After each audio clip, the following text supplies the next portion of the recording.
As things are heating up here in the United States for kind of different reasons, they are also doing sort of the same in Libya. Jimmy and JoAnne, welcome to the show. How are you tonight? Thanks, Jason. We're okay. How about you? We have a I'm doing storm well. coming to Texas. Yeah, we've Storm? got 2 hurricanes back to back coming. Oh, yes. I saw that. Tropical systems will merge there in the Yeah. Gulf. Are you guys making preparations? Well, they're not going to be big hurricanes. We've had a lot bigger hurricanes than that, but I think they're going to be tropical storms Lots of rain. when they come over. Yeah. It just seems like it's never ending. I mean, whether it's protests, riots, viruses. It's people telling intentional. us- well, Hard. You know, the earthquakes, there have been so many earthquakes, and a big piece of, was it Sweden or Scandinavia, fell off into the ocean. wow, That I just didn't happened. hear about that. Yeah, just happened a couple of days ago. That was a real freak deal. It was like you see an iceberg chunk away, big piece of dirt chunked away. I think there's a lot of sections of Scandinavia where nobody lives because it's like oppressive. Was there? I don't know. I didn't see it. I don't know. It was. I didn't have time to dig in it a bunch, but it was, since it was dirt rather than ice, looked just like an ice fall, you know. And But, there's a 0.4% chance that an asteroid's going to hit us Yeah. before the election. That I have been keeping up on. You know, Shepard Ambellis and John These Cullen. Fear mongering, and somebody else said, well, I guess we have a greater chance of dying from an asteroid than we do of COVID. That's 0.2% chance. That's a good point. I don't know if it's fear mongering though. Just observing that NASA has been tracking these, near Earth objects. The thing that's so interesting about it is that these things are named after the year that they're discovered. And there are so many whose names are 2020 something, meaning it's not like they have a good handle on, long range forecasts of these things. And the most recent one came closer to the Earth than the moon is. It was less than 5,000 miles away.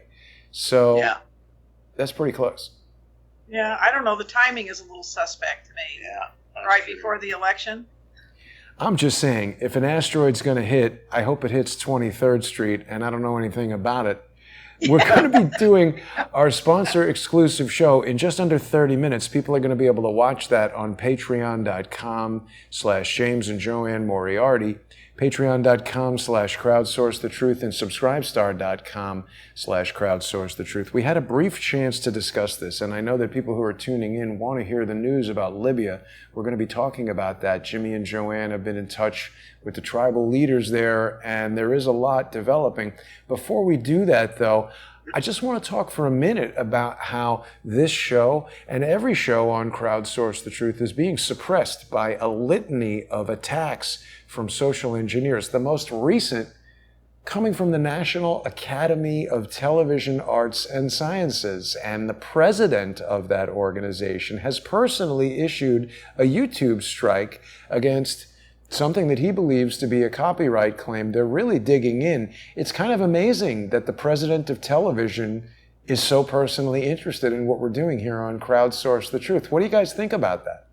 Well, you must be making an impact, You're making a difference. And I'm telling you, they're such small-minded people at the top. You wonder how they ever got there, And it's the Peter principle. Yeah, that's true. But Jason, the fact of the matter is, things are happening so fast, and there's so much exposure and so much detail and things coming out. It's really, day by day, minute by minute occurrences that are happening. And as we said, the earthquakes and the freak storms and all these things that are really affecting all of us. And in our paid program, I've got a huge banking deal it shows just how evil these guys are, what their plans are. They're going to steal all our money, period. They're already doing that. Yeah, but they're really going to do it in earnest. I mean, they're going to go on to control what you can buy, where you can go. No money at all. It's all going to be digital, and they're pooling everybody's money. And in case the bank fails, you'll get a piece of the reserves that are left after the government takes their piece of the pool out. It's really a nasty deal. Wow. And we're going to go into that in detail. We've got a lot of stuff on Libya. The Libyans are showing the world what you have to do to fight back against the tyranny. The Libyans have a tyrannical government that is a puppet of Turkey in Tripoli that was never elected, that was appointed by the UN for 2 years. It's gone on for 4. It's not there legally. It's not there legitimately. It has never done any government-like services for the Libyan people, so they're out of fuel, they're out of water, they're out of electricity, they're now out of food. And so the Libyan people have taken to the streets and protest, and they want the government thrown out. Well, what happened, the government is held up by these criminal terrorist mercenaries that are brought in by Erdogan to Tripoli and armed by him and paid for with the Libyan people's money, stolen by this GNA Tripoli Muslim Brotherhood government. People took to the streets in Green Square. They were fired upon with live bullets by the GNA mercenaries. 22 were killed yesterday. Whoa. 22 civilians were killed. 22 civilians were killed. Because they're hungry. In 2011, 2 civilians were supposedly shot by snipers in Benghazi, and that made Libya as bad and Gaddafi as bad as Nazi Germany, and NATO had to go in and blow up the country. Wow. Now they're not even reporting this, Jason. They're reporting there were protests and there were problems, and the UN says, well, they might have used some force that wasn't acceptable. They aren't talking about anybody who died. They're just talking about, the people aren't happy with what's going on there. The leader ran off to a naval base. Siraj went and hid himself and his interior minister at a naval base. That's a big deal. Let's just catch everybody up for a second, because I know a lot of people have heard this before, but you're talking, this GNA is the Government of National Accord, which was actually just installed by the UN. There is no national accord. It's the Government of International Accord by people who want to control Libya, but the people, there's much discord. So this is old. This is from July 29th. So when I looked up 22 civilians killed, this is the first thing that came up. It's amazing how the mainstream news doesn't seem to be in sync with what we're hearing from protests in Tripoli. There will be, the UN made a statement, a very milquetoast statement, but it's really the government of the Muslim Brotherhood, which is headquartered out of Turkey, and the leader, Siraj, is of Turkish descent. But here's something that's real telling: the disingenuous United States. AFRICOM has special elite troops on the ground in Libya supporting and protecting the GNA. Now, according to our government, we have no troops on the ground. That's just not true. And it looks like a squad or a team of the AFRICOM U.S. soldiers went in there to evacuate or help evacuate this criminal running the GNA. And they moved him to Matiga Airport. And no, they moved him to a naval base. That's right. That's Siraj. Yeah, they moved Siraj to a naval base along with his Interior Minister Pashaga, or whatever his name is. And the naval commander at that base gave him 24 hours to leave. They said, you are not recognized as a legitimate person. You are illegitimate. You are Al-Qaeda, Muslim Brotherhood. You are not welcome here. Threw him out of the naval base. Wow. So that's the Libyan National Army's naval base, I would presume. And this guy, Fayez al-Sarraj, is of Turkish descent, installed by the UN to be the prime minister of Libya. But this sounds like close to the end, doesn't it, JoAnne? If they're kind of chasing the prime minister out, that sounds pretty serious. Yeah, and the result is that Turkey is moving their warships towards Libya now because they're worried about losing their puppet. So, and Greece just ran off 5 of the Turkish submarines from their waters. That just happened. You know, the flying the ointment in that entire area is Erdogan. And he's just a mess. He's a psychopath. I call him the Turkish madman. Yeah. And he's not very popular anywhere. No. Not even in his own country. He's attempting to bring back the most evil empire that ever was on the earth, the Ottoman Empire. And that's his dream, but it's not going to happen in Libya. It's not going to happen. The Turkish people may take him out. They hate him too. Wow.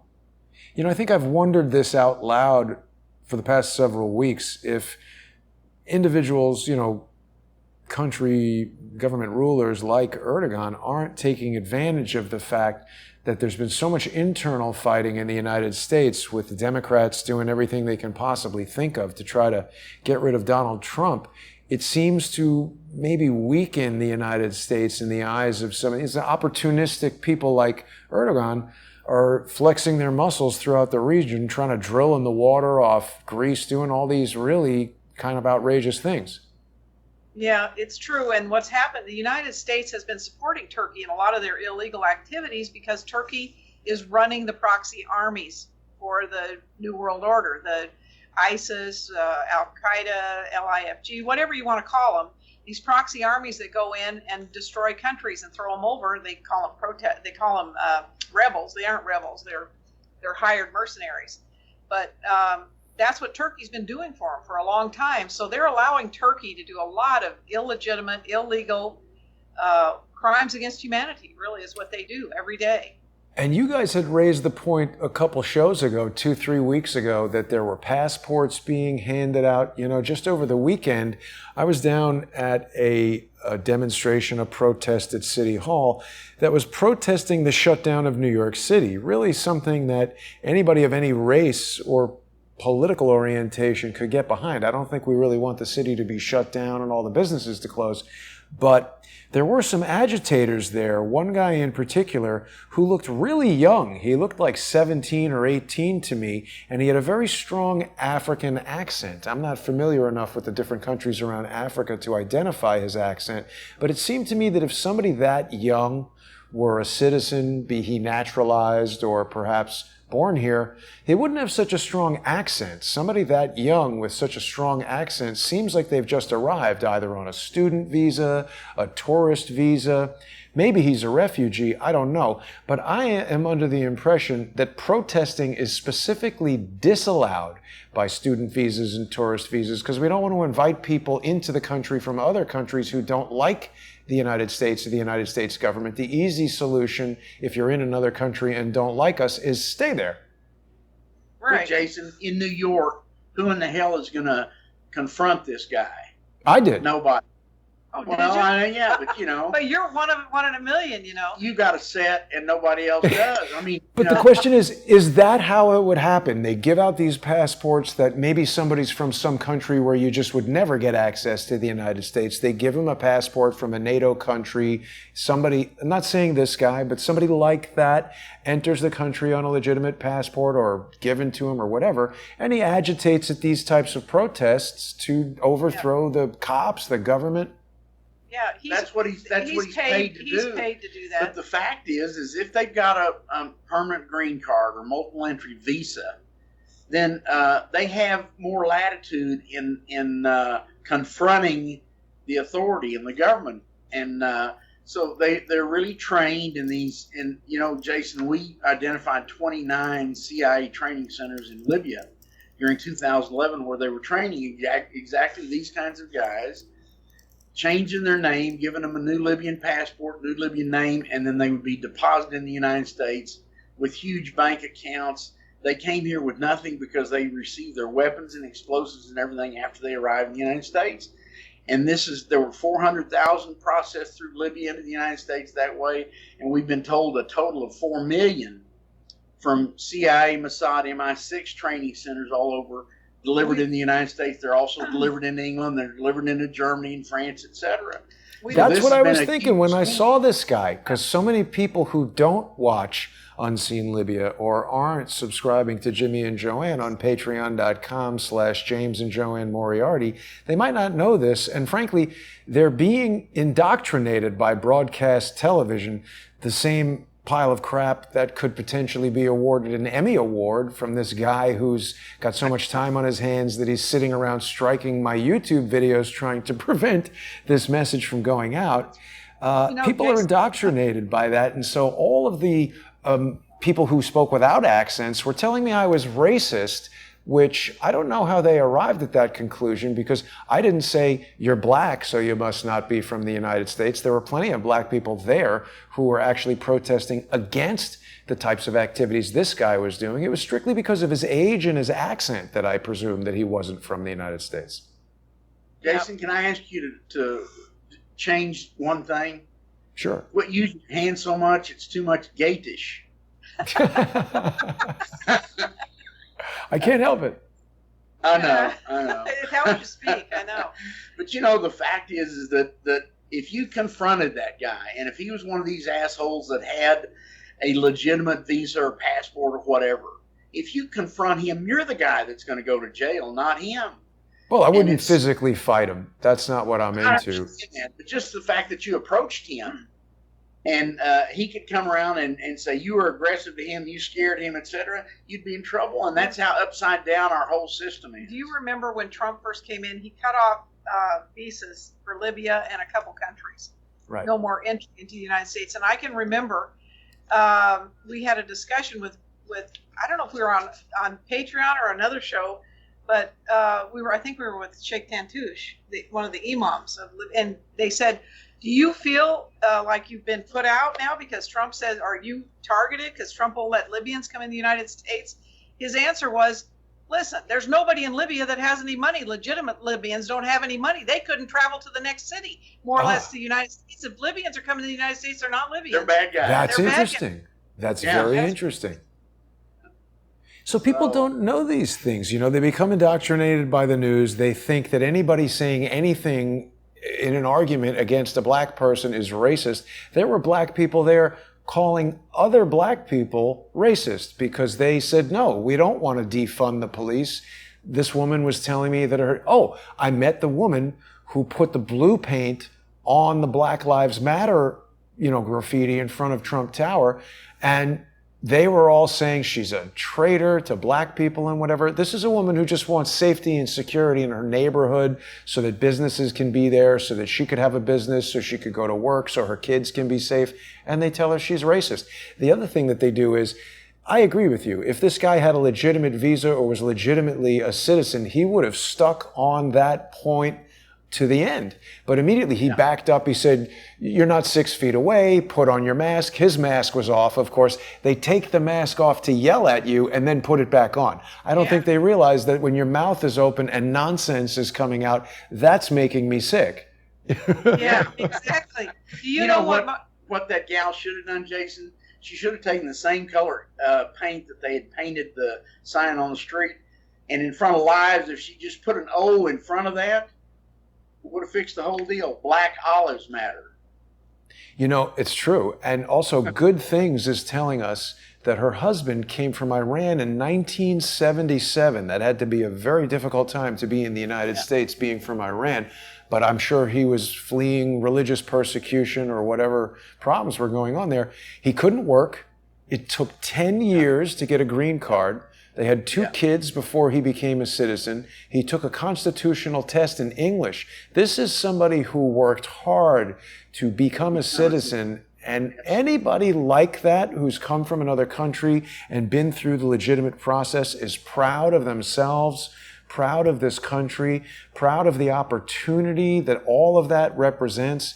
And to just say, anybody can come in here and they have the right to criticize our way of life, to demoralize the police. This 17-year-old kid was to break into stores. Yeah. You know what Martin Luther King said? He said a peaceful protest is a nice thing, but when you throw the first rock or steal the first item, you now become a criminal. Yes. That's what he said. So. And Jason, try to immigrate into any other country. You it's can't. Big. Right. Even Mexico, Australia, any place you want to go, you've got to prove that you're going to be an asset to that country. And even then it's difficult. Japan won't let you move in there. No. None of these countries will. Everybody says, I'm going to go to Canada if Donald Trump gets reelected. Canada doesn't want you. Other countries don't just want, douchebags coming into their country. I've got some information on Canada that'll make your hair curl. We'll cover that in the paid show also. We're almost getting to that, so people are going to want to take a minute to go over to patreon.com/James and JoAnne Moriarty or patreon.com/crowdsourcethetruth or Subscribestar. The other thing is, for people who are seeing Jimmy and JoAnne for the first time, it is really important that you visit LibyanWarTheTruth.com. That's Jimmy and JoAnne's webpage. It's totally free for people to visit and check out. If you sponsor Jimmy and JoAnne on Patreon, you're going to get access to our sponsor exclusive shows together, and you're also going to get a discount. You get free shipping on the DVD. The DVD is $15 and it's $5 to ship to you. It's a great way to get yourself up to speed on exactly what Jimmy and JoAnne were doing in 2011 when they started an oil services business in Libya. And this is how they became so close with the tribal leaders and how they came to be known by the Defense Intelligence Agency and General Michael Flynn as the greatest human intelligence asset in Libya that the United States has ever had. That's the general's words, not mine. So for people who want to learn about what's going on in Libya, join us in just